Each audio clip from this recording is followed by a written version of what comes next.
Hey there guys, I'm your host Blue Dragon Bricks, and today I'm going to be reviewing set number 910043, the Forest Stronghold from the Bricklink Designer Program Series 3. Let's get into it. The Forest Stronghold was released under the Bricklink Designer Program, which is similar to LEGO Ideas, but the original designs get to stay very much the same compared to Ideas, which is simply put an idea of the set that LEGO revises. The Bricklink Designer Program has a limited release, which is pre-ordered some months in advance, and there are only about 30,000 produced, which is something I'll talk about later on in this video. The Forest Stronghold contains 3,395 pieces and contains 12 minifigs. Its original price was $300 American. Let's start by taking a look at the minifigs. So as I said before, the set contains 12 minifigs, which are 7 Forestmen, 2 Peasants, and 3 Black Falcons. All in all, I'd say the minifig selection is pretty solid here. Now for the main build, we'll start by looking at the first half of the castle.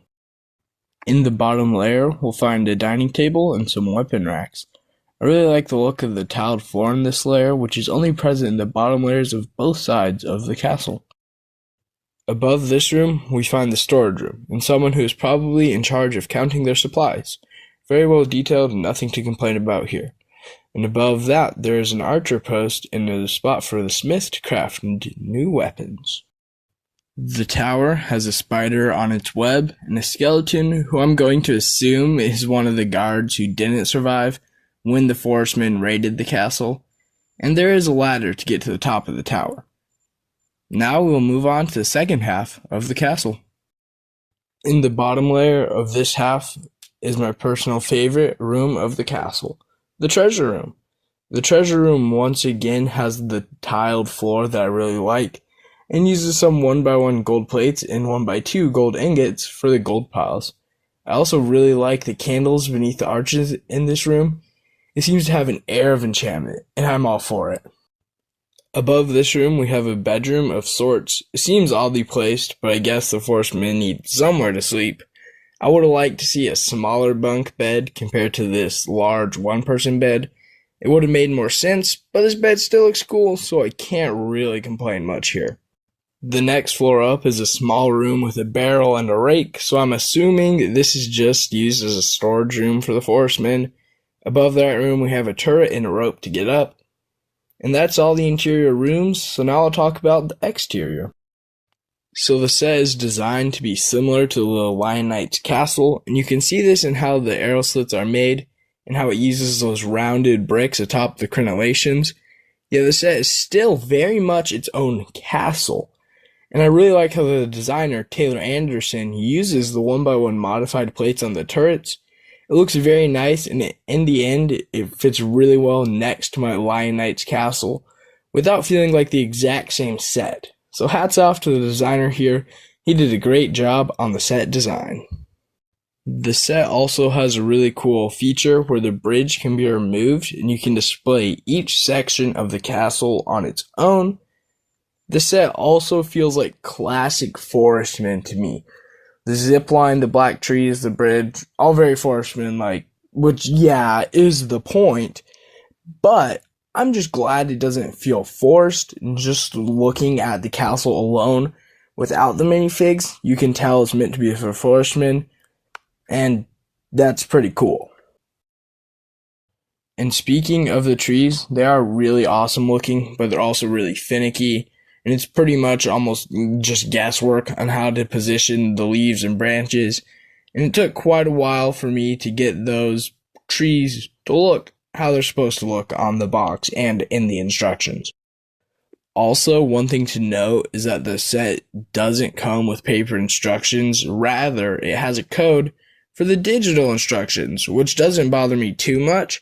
But I just kind of wish LEGO had included actual paper instructions when you're already paying such a premium price. And that leads me to the build experience. When it comes to building LEGO, I'd say I'm a fairly experienced builder, as I've built quite a few large builds, including the Lion Knight's castle, the medieval blacksmith, and most recently the Tudor corner, to name some of them. Yet this set had me scratching my head in confusion throughout the first section of the build, and it seemed to me that the instructions had a few errors in them. Nothing super major, just stuff that kind of made the first half of the build slow and frustrating. But the second portion of the build didn't have any errors that I noticed, and it was definitely more enjoyable than the first half of the build experience. So you heard me say earlier that there were only 30,000 copies of this set made. And with such a limited time to get this set, it makes for a scary aftermarket. At the time of recording this video, the Forest Stronghold is already going for an average of $426 US, which makes it more expensive than the Lion Knight's castle, which is wild, considering that LEGO knows their castle-related sets are first to sell on the Bricklink Designer Program, which they own, by the way. So for sets like these, I can only recommend buying them on the pre-order day, because missing out will make the price significantly higher if you ever decide to buy it later on. And I think that's pretty much LEGO's strategy, the FOMO, which really just leaves a bad taste in my mouth. And I know LEGO's been doing FOMOs since they started making those gift with purchase remakes, specifically the Blacktron Cruiser and the Forest Hideout. I wish LEGO would just make these sets without such a limited run. LEGO obviously knows which sets will sell and which ones won't, for the most part. So when they lock those good sets behind like a $200 paywall, or only 30,000 copies made, it just stinks. But rant aside, it is up to you if this set is worth $426. To me, it's not.